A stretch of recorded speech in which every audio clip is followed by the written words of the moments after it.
Chelsea, who are Club World Cup champions. It's been a heck of a season for them in the end under Enzo Maresca. Things definitely have gone their way, if we are counting this as an end-of-the-season tournament, which many are.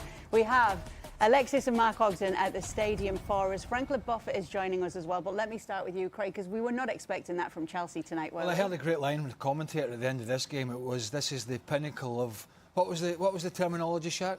Club football. This was the highest platform, was it, of club football? Which it is not, but taking the final in isolation, this was just a...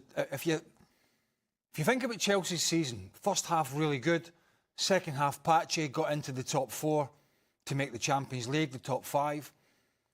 This, you could argue, for 45 minutes, was their best performance of this elongated season. Paris Saint-Germain's 65th game, Chelsea's 64th game, so a long slog. And maybe that was the difference for Paris Saint-Germain in the end. They had done all the hard work. They won the French League. They won the Champions League. They've been very good in this competition. But if we're giving Chelsea some credit here, and I think we have to, that 45 minutes, if they can bottle that 45 minutes and take that into the Premier League with consistency, you know, pressing, aggression, football, getting Cole Palmer onto the ball, getting Reece James in the middle of the park to allow Enzo Fernandez to go forward.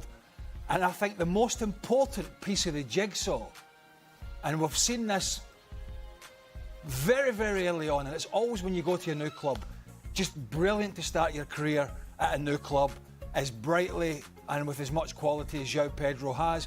We all knew he was a good player at Brighton. We all know he's got an immense talent. But what's he going to bring to Chelsea? What's he going to bring that's going to make them different, to challenge Arsenal, to challenge Liverpool, to challenge Man City? And I think in a very small sample size in a blue jersey, we have seen what João Pedro can bring to this Chelsea squad. Quality, movement, and not just that, but a couple of times he dropped off in the first half into the middle of the park and deeper. And we talked about this. He's not just a guy that stands in the number 9 position like a bit of a statue waiting for the ball to come. He drifts around. And a couple of things he did in the first half that you may not have noticed, when he dropped off, controlled it and volleyed the ball over the top into the space for runners, I thought was absolutely brilliant, and he is going to be a tremendous signing. It looks like he's going to be the solution. I know you've had some high praise for him already, Stevie. Yeah, I said I was disappointed Liverpool never tried to sign him. I mean, I said happy with Verts, but I think to Craig's point, Chelsea have now set the standard for themselves, what they did, particularly in the first half. And we knew they had quality, we always known that. We were talking last year about where's the leadership in this team? We were talking about how they're so young. Well, today they grew up because there was leadership all over the field. The back line held a fantastic line the whole game. The middle of the park dominated what we thought was the best midfield on the planet for PSG. And then up front, you had João Pedro to the work rate and the quality, particularly of Neto and Cole Palmer. You've got everything. We saw everything there. If they can put all that together consistently, they can beat anybody. And they can certainly win the Premier League if they produce that game after game after game. Because I don't care who was playing against them today, they would have won the game. I also thought Maresca got things absolutely right. You talk about the ball from João Pedro over the top. I thought that was on all day long for Chelsea. And they played over the top of the PSG pressure. For as much criticism that Robert Sanchez has gotten as Chelsea goalkeeper, I thought he was simply outstanding today. And you saw his passing reach in distance. When he's passing the ball short, he does still make you a little bit nervous. But time and time again, and particularly to start the game, in that first 30, 35 minutes, what you saw, Malo Gusto pushed right up on Nuno Mendes. And Robert Sanchez just put it right on Malo Gusto every single time. And that seemed to catch PSG out surprisingly, in my opinion. Nuno Mendes, best left back in world football, but just seemed to find himself out of position, getting caught under the ball, Malo Gusto getting the better of him, and then Cole Palmer just sitting in midfield, picking up those pieces. So from a tactical perspective, again, I thought Enzo Maresca got this absolutely right in a game that I I, for one, didn't give PSG more than a puncher's chance. All the superstars that turned up for PSG in the second half of the season looked as if it was a bridge too far. Yeah. Ousmane Dembele hardly had a kick. Kvaratskhelia hardly had a kick. Desiree Doué really, I think, encapsulates their first half when at the back post he tries to pass it. Instead of, he's got a one-on-one, he's side-footing it into the net and he tries to pass it, Cucurella cuts it out. That midfield that Stevie talked about, it is, even after this game, the best midfield combination in Europe, but we didn't see that today. And maybe that was tiredness, and maybe it was all those games, or maybe it was just because it meant a bit more to Chelsea, and they pressed and they harassed, and they were excellent. But to Shaq's point, Nuno Mendes, you could argue, has been the best left-back second half of the season in world football, and he goes missing for 2 of the goals. So it was kind of one of those days for PSG. Listen, would they swap this performance now with a performance against Inter Milan, where they won 5-0 in the Champions League, and a competition that actually matters, no matter what FIFA will tell you and all the razzmatazz? You're looking at me. You're looking at me. You're looking at me as if I shouldn't belittle this competition. I am belittling it because of all the reasons we've talked about before. That being said, what Chelsea did, you know, and listen, if Chelsea lose the first 6 games of the season, Enzo Maresca will probably get the sack. So the Club World Cup means diddly squat in that sense. But what it does give him is an opportunity to say to his players, do you see what we did in the summer in this competition? Do you see how we combated the European champions? If we can just somehow take that after whatever rest they're getting and take that into the Premier League season, as Stevie said, if they can do that, I think we could have a 4-way battle at the top of the Premier League for a proper title race. I mean, if they can somehow take that forward.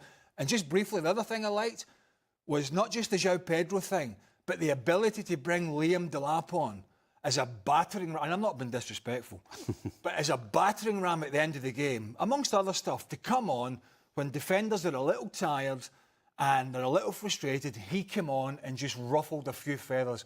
I thought that was a great card to be able to play for Maresca. Frankie, you're obviously very excited with what you saw tonight. Are you as excited as the guys are potentially for the season ahead for Chelsea here? I am, but there's going to be a big pressure for them because after showing us what they're capable of doing and playing against the best team in the world, according to everybody, all the legitimate people, it's a big performance, and he put the level upper than we would thought. And as the guys say, they can be contenders if they carry on playing like that. Because, you know, we're going to talk about the Paris Saint-Germain, what went wrong, but the first thing we went wrong is the club that they played against. And Chelsea were absolutely perfect everywhere. Xhaka mentioned Robert Sanchez. Robert Sanchez had a hell of a game because in like 2-3 occasions he saved. Maybe if Doué would have tried to shoot instead of trying to find the ball when it was nearly, it would have been a different game. But overall, there is nothing to complain about. Malo Gusto was able to cope with Kvaratskhelia and Mendes at the same time, with the help of his teammates as well. At the back, they were strong. In the middle of the park, Enzo Fernandez and Caicedo and James were above the 3 Paris Saint-Germain midfielder who are considered the best in the world. And at front, I mean, Palmer, he was flying, that guy. And we can already feel that with João Pedro, there is already something going on. So, yes, it's a green light for the next season. But let's see how it works, because that's going to be a different competition, a different time, and we know that the other contenders will be ready to fight against Chelsea. See, Frank, we're not always negative about Chelsea, are we? You and I. No, never. We're only negative when it's normal. No matter what they say, and when we go to Alexis and Aldgate, if he says it's hot in New Jersey, if this English guy from the Northwest says it's hot one more time, we'll cut the feed. Yeah, one more thing, sorry, Kay, about that. We have to congratulate Maresca. The tactic that he made and he put on today was absolutely perfect to counter Paris Saint-Germain's skills. I mean, on the flanks, how they worked together, that was so nice to see it. they put the poison on Paris Saint-Germain. And the other team will have to know exactly what happened to do the same, to play against Paris Saint-Germain. It was impossible for Paris Saint-Germain to react against that Chelsea. It says a lot about their performances, so congratulations, Mr. Maresca.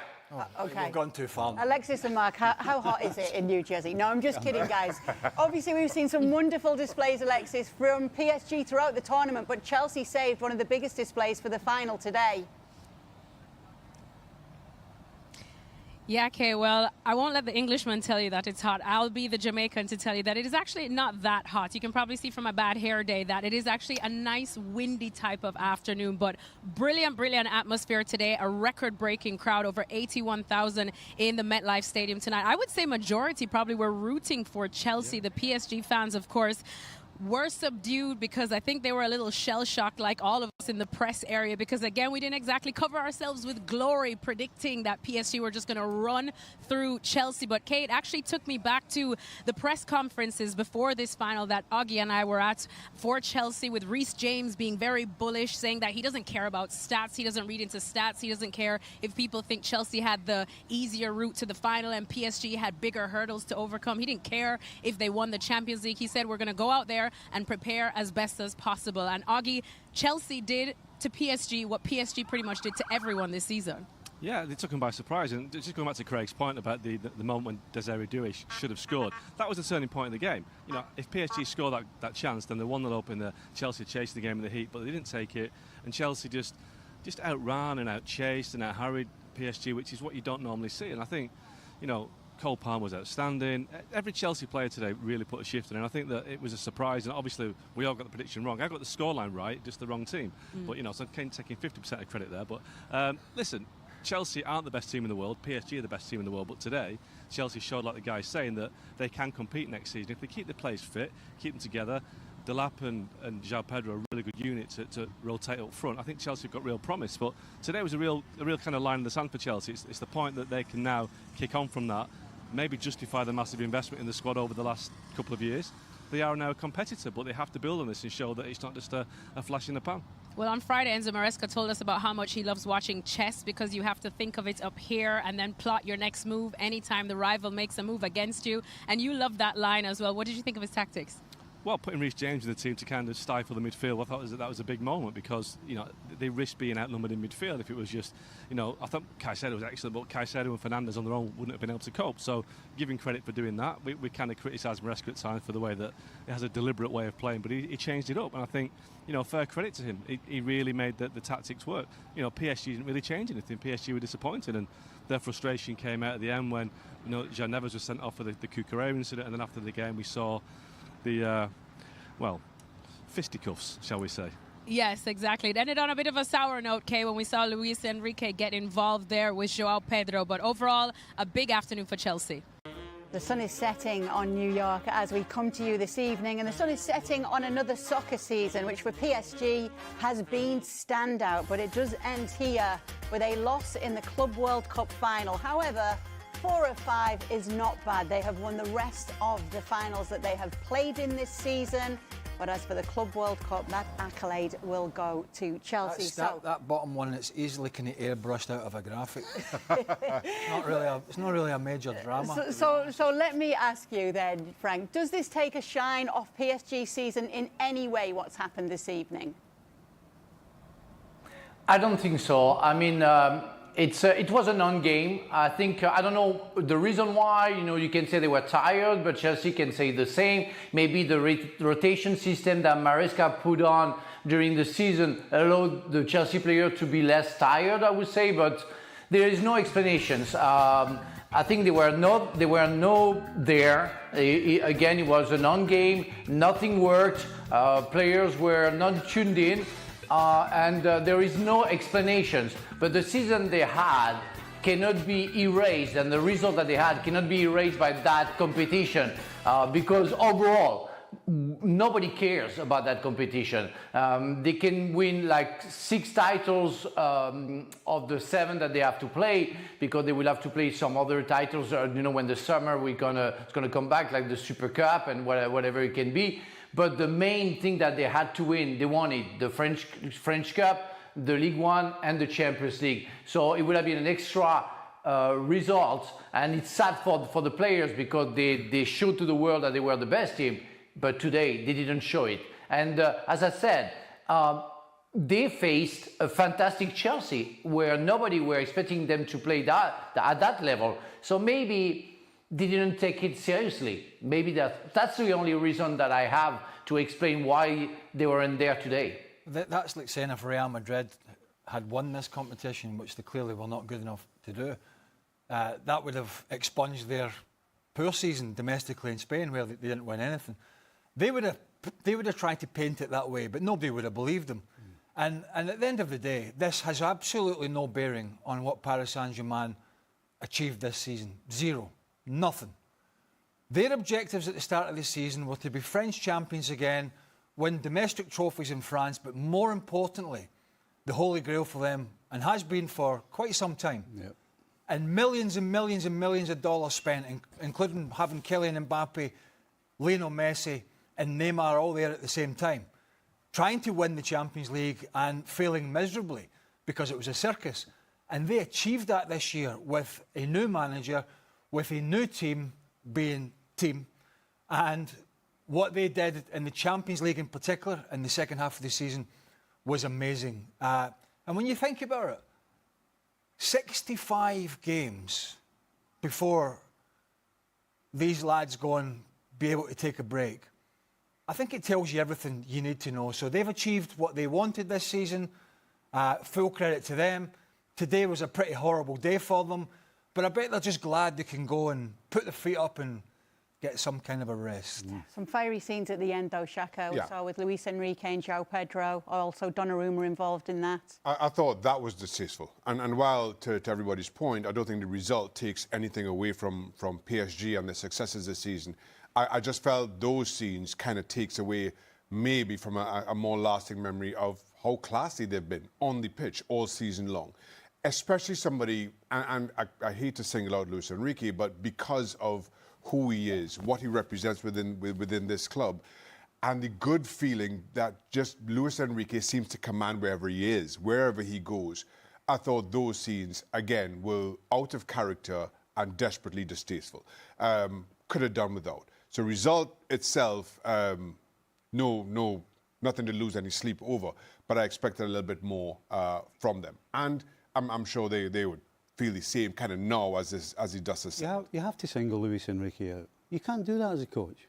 When you lose, you take it on the chin. Yeah. And you look at the two managers during all this. You got one manager, Maresca, who's running around, pulling people away, telling them to go, just get out the road. And you've got Luis Enrique shoving the opposition to the ground. I mean, it's unacceptable. He deserves to be pulled out. Well, it's not just that. He's going to be facing some sort of ban now, unfortunately. But he will. I mean, it's inevitable. I mean, they Deservedly so. They cannot overlook this because you're setting a precedent.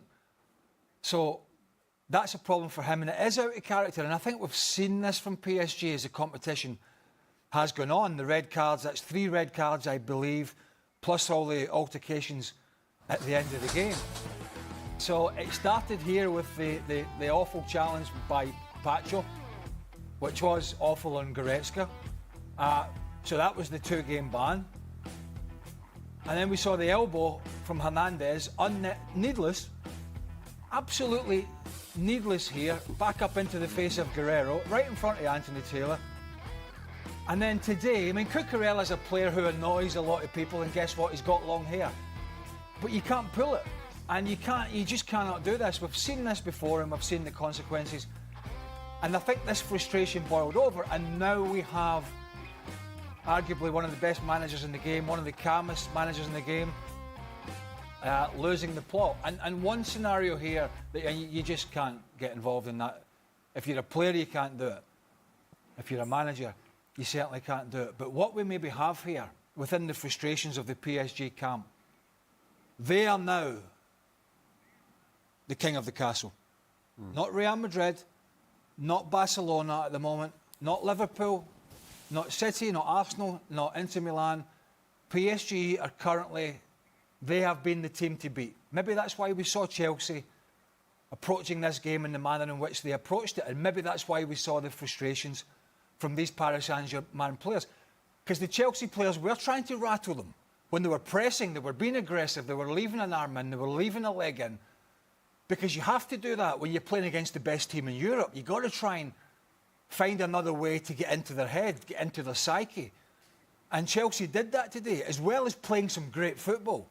They harassed and they frustrated and they annoyed this Paris Saint-Germain team to the point where they got frustrated. But maybe that's something, to my point, is they're going to have to get used to. Because being the European champions in the manner in which they did by obliterating Inter Milan in the final 5-0, as we sit here now and when the season starts next in August, in the middle of August, when it starts in Europe, the team to beat in Europe are Paris Saint-Germain. And when you're the team to beat, you're the team that every player comes after. And maybe we just saw a little bit in that game today. A PSG top of the tree right now among European football for you too, Mark?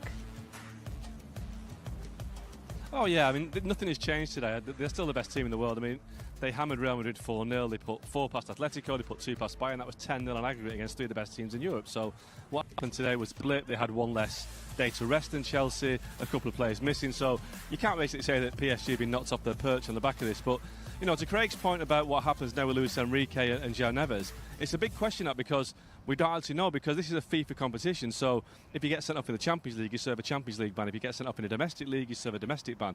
So what happens now? Does João Neves wait for 4 years to serve his ban in the next Club World Cup? Will Luis Enrique have to serve his ban in a FIFA competition? Because it's a FIFA competition, and as we know, FIFA and UEFA don't get on quite well at the moment, so are UEFA going to say, yeah, you can serve your ban in the Champions League? So there's a few questions to be asked there, but ironically, Gianni Infantino said yesterday that his disciplinary panel have had a holiday in New York in America because, well, for more reasons than that, but because there's been nothing to do. They've had such a quiet tournament. Well, they've got a few issues to unpick after the game tonight with that post-match brawl, but I don't know, like we said, we don't know when they're going to serve it or where they'll serve it.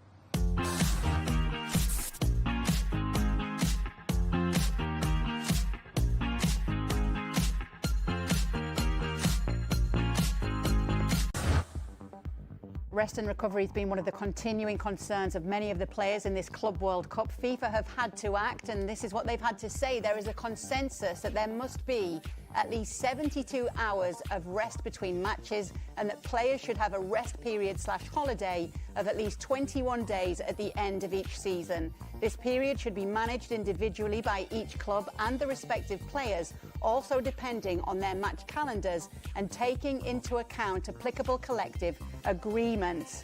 Mark Ogden with us, Frank's still with us too. Mark, it sounds like it's what the players want here. Well, that's what it sounds like. So that came from a FIFA press release, which was put out at 7 o'clock Eastern time last night, so basically midnight in the UK, which seemed a strange time to bury what seems to be a real kind of agreement. But anyway, FIFA are saying they've reached an agreement, a consensus. They agree that players need a bit of a break. We wake up this morning to find an email from FIFA Pro, which is the global players union, represents 66,000 players, saying, by the way, we were invited to this meeting in New York with Gianni Infantino, nothing to do with us. And somebody at a senior level said, this is a charade. It's not actually what we're haven't been involved with these consultations. Nothing is binding. So right now, it seems like FIFA have basically railroaded this through by speaking to people that maybe on their side rather than people that actually can be the representatives of the players. And just this evening, the FIFA president has compared it to Nero's Rome, this competition, by suggesting that FIFA have just gone unilaterally and done their own thing and just imposed their own regulations, their rules. So it sounds like an agreement, but it's anything but an agreement, judging by the reaction of FIFA Pro today. FIFA and the graphic that come up, the statement, FIFA and player welfare should never be really seen in the same statement. Gianni Infantino wouldn't know what player welfare was if it flew out and smacked him in the forehead. Otherwise, he wouldn't have an expanded 32-team World Cup, having, I repeat myself, Paris Saint-Germain 65 games, Chelsea 64 games. Tell me in this competition in the United States or any country where player welfare is at the top of the agenda. Because there's no rest. You know, the Champions League final was at the end of May, 31st of May, I believe. This competition started in middle of June. Next year we have the World Cup. You know, a proper bona fide competition. And I keep saying this, when you're growing up as a kid, you're watching, whatever sport it is, you watch these sports as a kid, NFL, NBA, football, soccer, whatever it is, and you aspire to be on the biggest of stages. And you're prepared to put your body on the line without rest for those occasions. World Cups, Copa America, Euros, African Cup of Nations, wherever continent you're in, the big moments. Gianni Infantino is basically asking these players to put their bodies on the line for a contrived 32-team competition, whether you have the pyrotechnics or the fanfare or the president turning up or whatever it is, it doesn't matter. We can argue about all that till the cows come home. The bottom line is, for this competition, the players have had little rest and the season start in a month's time. So please, please, please, please, why are they talking about player welfare when they don't give us stuff about the player welfare? Let's be honest about it. It's about one thing and one thing only: dollars, and lots of them. Right, so what is FIFA doing? What are FIFA doing? You know, the players should be making a stand. Somebody should be speaking out and doing something about it. All they're doing is going along with it. And Gianni Infantino and all the rest of his cronies are going to keep spewing all this sort of stuff just to appease people. And FIFA are complaining, well, you get off your backside and do something. Don't just come out and say, oh, we weren't invited. You should know what's going on. You should know if they're getting together, and you should have stopped the players from going to this tournament in the first place. So FIFA, instead of complaining, actually need to get off the backside and do something, because they're just doing nothing. But do you know who else is getting no into? And if we've been really honest about this now, it's not just FIFA. Do you know who else has little interest in player welfare? Owners. Absolutely. Owners. Real Madrid were desperate to be here. We have Chelsea here, and we saw Todd Bowley going on the field at the end. Do you know why? And he's happy. Do you know why? Not because his players have got a rest, because they've earned millions from this. They've paid for João Pedro. They've sold Nona Madueke and made pure profit. They're making money. They're getting money in, they're putting money out. Owners, and Stevie's talking about players making a stance. And yeah, that might be the case. But if owners don't care about their own players pitching up because their club is getting millions, then who is going to care? But I tell you what, what's going to be interesting here, I think, when all these big leagues start in August in Spain and Italy and England and Germany and whatnot, is what the scenario is going to be statistically wise with the players that have been over here in the States in terms of injuries, in terms of games played, and in terms of performance. I'm going to be really, really interested to see if it has any adverse effect going forward. But when your owners want to be here because they're getting their coffers filled with a lot of money, then what chance have you got of fighting it as a player?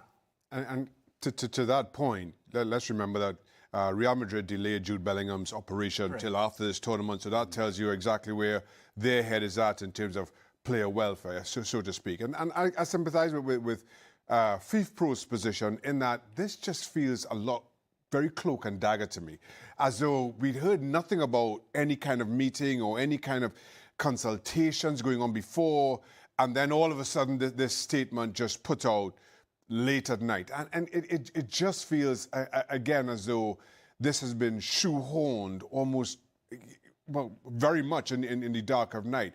So I have my suspicions about it. Now, on the one hand, I want to say, well, yes, it's great that that they're mandating that players get a certain amount of rest. But then the closer you look at it, you ask, okay, you say 21 days rest. Does that mean 21 days with no games, or does that mean 21 days with no practice? Because to Craig's point, it's just about 21 days between the end of the Champions League and the start of the Club World Cup or next summer's World Cup. So does that mean that players who play in the Champions League final do not train with their national teams before, in the days just before the World Cup next summer? It just feels, it feels thrown together in the dark of night, and for those reasons alone, I am highly suspicious. Now you know a bit more about these things than me, Shaq. And I'm not being facetious, right? But you've been involved in talking about FIFPro. Now maybe Augie can put me right here. I don't know. As I sit here now, somebody tell me something really strong, really making a difference that FIFPro have been able to do. Well, FIFPro consolidate individual players associations. So the English Players Association, along with the Trinidad and Tobago don't have a players association, but they're, I argue, well, I'm sure I'll put me right, but it's probably about 140 different individual players associations who fall under that umbrella. But what are they doing? What are they doing? My point is, sure, they are. I mean, we can the all... Union of Players Union. So they're supposed to represent, they're supposed to have a voice. But if you're not told about the meeting, if you aren't invited to the meeting, and again... Well, that's because they're weak. Maybe Augie could answer this. Yeah, let's get to Augie then. Who sat in this meeting with FIFA? Which representations sat in this meeting with FIFA? Well, I was told by FIFA that the people that were representing the players were people that had been expelled from FIFA, that had been voted off FIFA.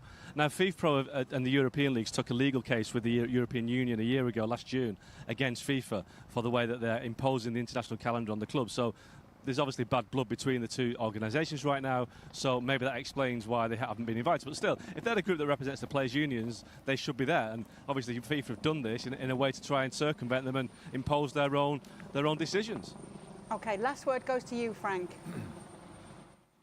Well, I just want to talk about the statement and the 21 days, and that's going to be impossible if you're an international player, and I can talk about it because I've been through that, and it's been in 1998. So when you're an international player, you barely have 15 days holidays. That's impossible to have more. The club doesn't even allow you to go more than 2 weeks because you have international duties. Even in 97, between the European Championship in England, 96, and 98 World Cup, we had a tournament in 97 with the national team. And the club asked me to come back 15 days after. So they say it's up to the club to make sure they have 21 days. It's impossible for the clubs. So they will have to choose whether they have to continue to have like kind of competition like the competition we just finished today.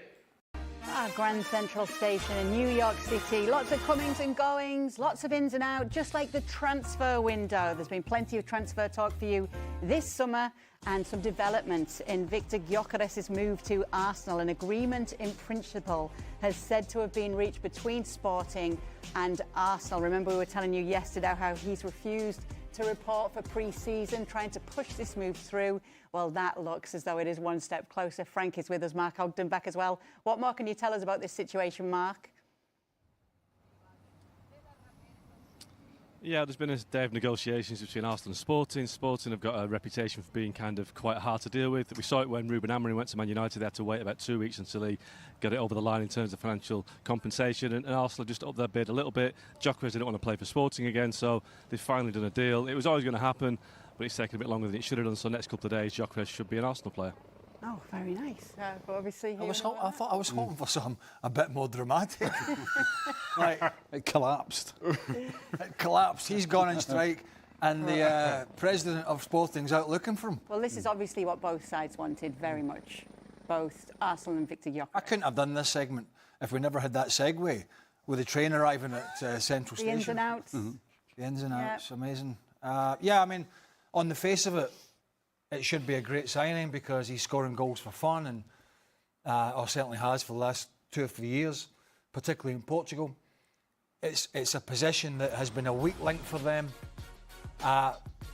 Allied to the other signings they're making, they haven't weakened. I mean, crystal clear, that's an obvious statement.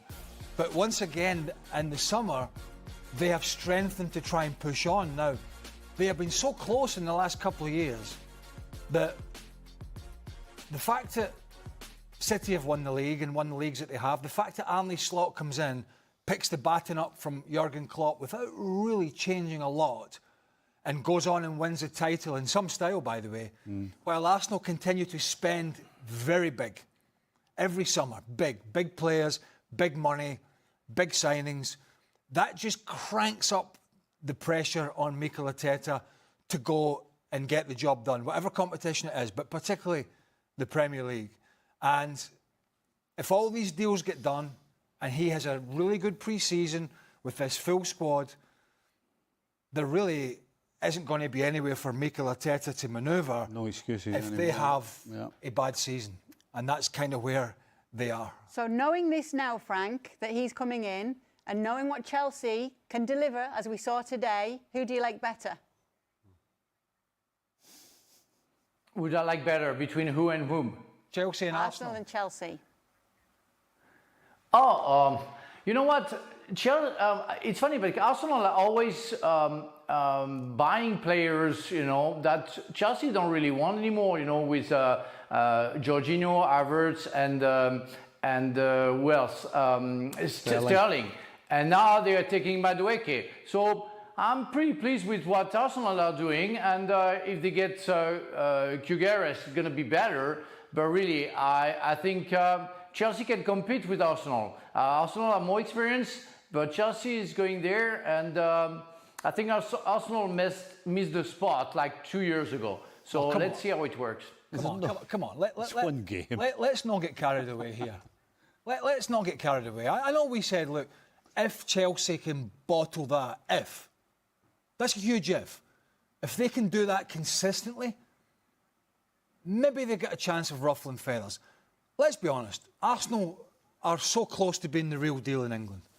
Very close. Chelsea are not at the moment, right? So rank the four for me: Manchester City, Liverpool, Arsenal and Chelsea for next season. Right, I'll rank them at the moment. Liverpool, Arsenal, Man City at the moment, because you're expecting them to bounce back, and Chelsea.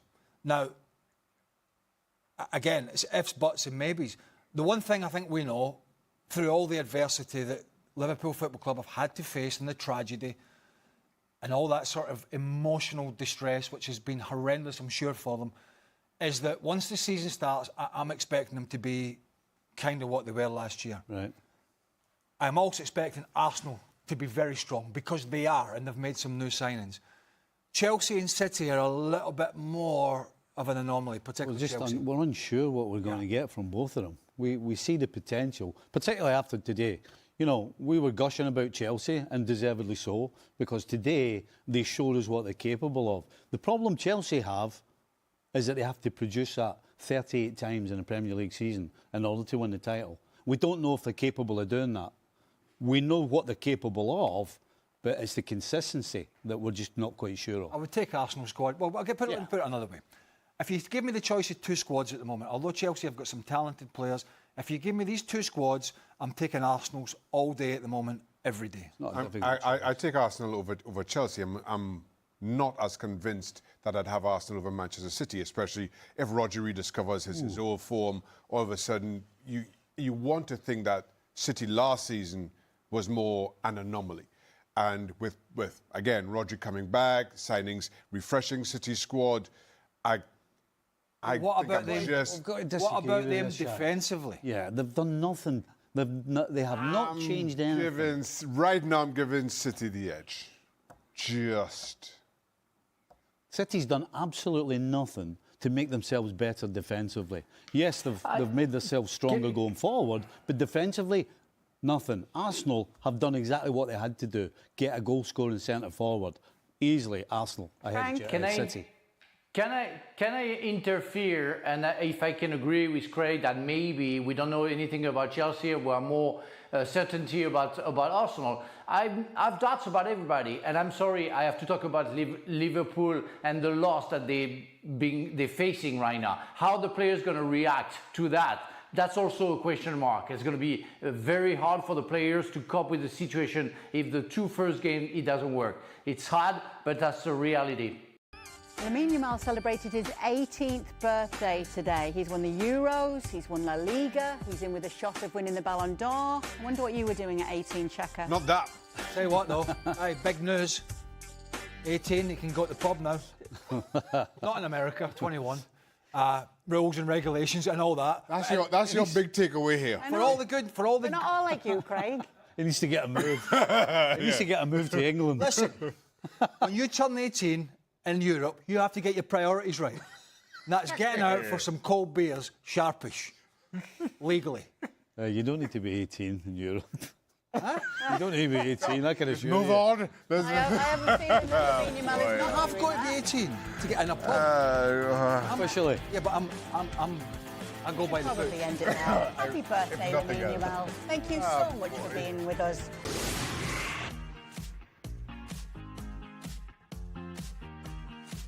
Welcome into the latest edition of Extra Time. Look at us in this posh studio today. I'm not used to this, are we? All of the treatment as well. We're not used to any of it. Shaka, Stevie, Craig here with us. I think Frank's joining us too. Yes, There he Frank is. is in Paris as per usual. Not so bad. all the shows they do out of here, they get spoiled, don't they? Well, they've had a look at how the other half lived today. No wonder it's no wonder they've all got big heads. I mean, they all week. I mean, We could get used I was to it. kind of generally throwing that out there. Okay. To nobody in particular. Let's take a look at today's questions then. Oh, here they are. All right, number one. From Craig's inner piece. Oh, boy. Help me find the Where tour. does it come out very often? Help me find it on the tour journey down here. I was meditating. All right. How does Stevie feel about being completely wrong about how Chelsea should approach this game? Good thing he's not the one coaching, and he owes Robbo an apology. Imagine saying Chelsea must play with 10 men behind the ball when they can do this. Well, hold on a second. They had 34% possession. So basically they were behind the ball the majority of the time, if you want to be technical. At the end of the day, they had two choices. And it was kind of a hybrid, let's be honest. They started the game on the front foot, but by the end of the game, they were absolutely 10 men behind the ball. So they kind of did both. Pass the salt. It's okay to say you were wrong, Stevie. Oh, I was wrong. okay. But at We were all wrong. At We were all times wrong. during the game, I was 100% correct. All right. There you go. Wow. I was 100% wrong. I ain't gonna lie. I didn't see this coming in a month or something. Wow, This Frank. performance from Chelsea, I didn't see this coming at all. Yeah, I you know could've- what? We were all wrong. Yeah. We were all wrong. No, I'm in touch with my inner peace. I can say I was wrong, and I'm all right with that. Okay, what are your takeaways? Listen, nobody admits that they're wrong more than me. There's a graphic for that. Ah, boy! When was that? Oh, Enlighten goodness us. me. He said it now, so we've got that forever that? on record. Nobody admits they were wrong more than me. We're going to put a 27 graphic up. 27th of April, 2014. I think you'll find that was the last time. Oh, boy. I tell you what, I should have done this during the show. Didn't I? I've just been told Chelsea had Should have 69% buttoned my bottom thing. possession in the I first thought half. it couldn't, but The graphic we had, In the first half. that's overall. Okay. It's overall. All right, what are your takeaways if you're Maresca talking to his boys after this Chelsea mauling of PSG? that they're good. We're good. No, that they can compete. Yeah. No, you're Maresca Get it here. then. The question is if you're Maresca. Yeah, I know, but Channel your inner Maresca. yeah, I'm trying to give it some context because of the importance of the game, which to an extent had some importance, but it wasn't the be-all and end-all from a club perspective. That being said, Got all serious there, didn't who? you? You. I know. That being said, Got all sensible. you take all the positives that they were able to do to PSG in terms of frustrating them and outplaying them and what they created and the goals that they scored and the way that they defended and everything they did well against Europe's best team at the moment, whether they were spent or not. And you try and take that forward into your... It's difficult. I find this a bit weird to say because they're now going on their holidays, most of these players, for whatever it is, a week or 10 days before they're back in actual what we would consider pre-season getting ready. So somehow you've got to find all that balance and then take that into your pre-season, play some games, and then take that into the Premier League season. And if he can do that, then he's going to get some really good results and performances. But that's the big if that we're talking about.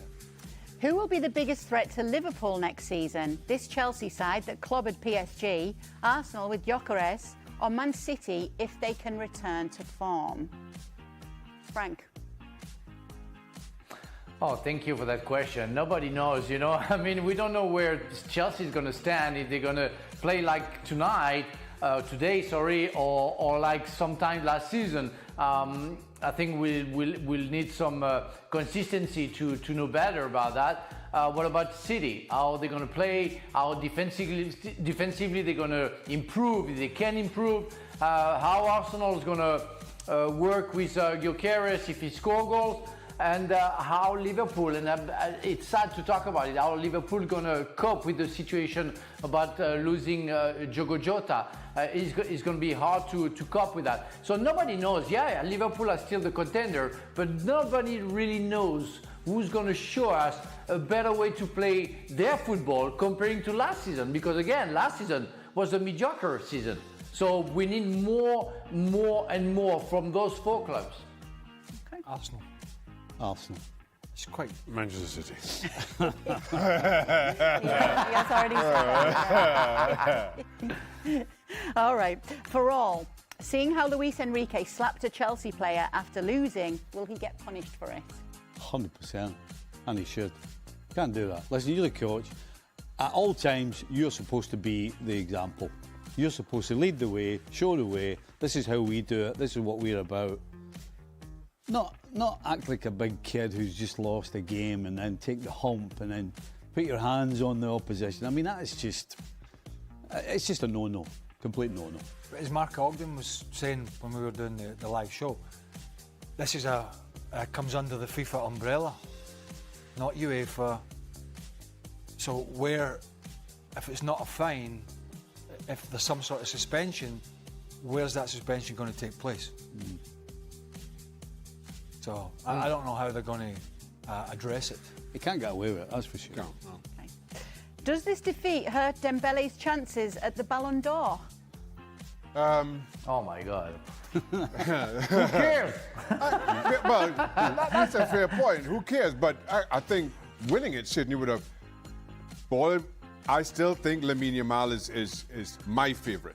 But of course, winning it gives Dembele that extra title to boast about, to maybe push himself past Lamine Yamal. Well, it was in effect club football's grandest stage. Grandest platform, grandest stage. But the That's Ballon right. d'Or- That's right. The Ballon d'Or is created by the French. It's obviously Frank's favourite, as we know. It's a French player. Blame So Frank what do we for it. think, Frank, about this question? And you know what? Give it to Dembele and talk about something else. You know, I mean, we have created all the European competitions and even I think the World Cup. But really, the worst creation we ever made was the Ballon d'Or. So I won't say that I'm happy about that. And I'm not pleased to be French about that. That's the only shadow that I can have with my this French. Ballon d'Or's got a lot to answer for, yeah. You hosted it, didn't you? One year. Yeah. You'd do anything for money, wouldn't you? Hey, hosting it. Rude Hullet, you hosted it with Rude Hullet, No, of didn't you? course not. I did. Ah, Frankie, hosted it with Rude, eh? Yeah. Would you have Nah. hosted it with me, Frank? No, I will wait for you at the restaurant after the show. You know, you Frank come will do it. and we have a Frank nice been restaurant. dancing with his stars. That's it. Frank would host. If Frank hosted the Ballon d'Or, he'd walk out with his World Cup. Fuck it. World Cup winner. Okay. In case you never. Why not? Why not? Yeah. In case you forgot, Just in case. 1998 My name is World Frank Cup Leboeuf. winner. Some people, you know, we've got scruples, you know. It was a lot more prestigious when I hosted it. Asked me to host the Ballon d'Or, you couldn't buy me. Not that they would be interested, but I know about it. Some, you know, just wouldn't do it. I would not stoop. I mean, Everybody's Been a got a lovely price. couple of I'll tell you nights, what. You and I on stage. you know my Talking biggest to all fear? those legends. The Club World Cup. If we buy it down the line sometime, that stance may have to be softened. You're going to have to go on a long holiday. I'm going to have to emigrate. Yes. Anyway, we'll end it there. Thank you so much. Greatest for sending competition in your the world, that questions. Club World Cup. Live on ESPN. We do this every single day.